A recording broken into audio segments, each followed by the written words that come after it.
حضرت ابراهیم بن ادهم رحمت الله علیه یو وزیر او د بادشاهۍ ژوند به تېره ډېر په عزت او ډېر په خوشحالو کې او د بادشاهۍ یو ژوند یې تېرېده.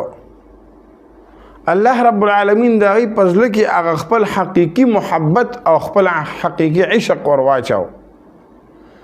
د پیغمبر علیه الصلاة والسلام عشق او د رب العالمین غ محبت د حضرت ابراهیم بن ادهم رحمت الله علیه زړه ته ننوتو.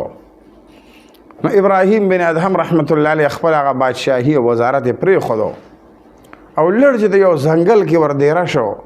داسې هر وخت به داسې خاموش ناست و او په دې زړه کې به د پیغمبر علیه الصلاة والسلام د عشق او د هغې د محبت هغه خیالونه راتلل.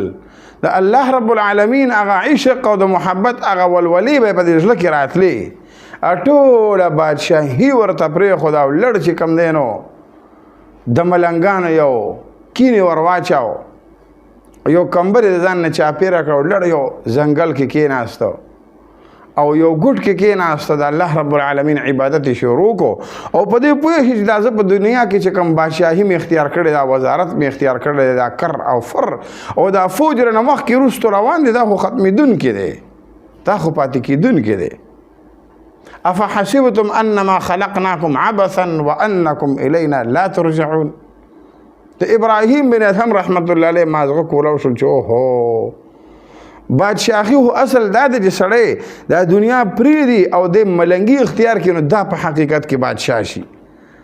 شاعر وایي که نه وایي د پټو معشوقو عاشقان پټه، د پټو معشوقو عاشقان پټه او پټ مطلب به لټوي طالبان پټه او ابراهیم ته بادشاهي د بلخ قربان کړه چې ولیدو جمال د جانان پټو.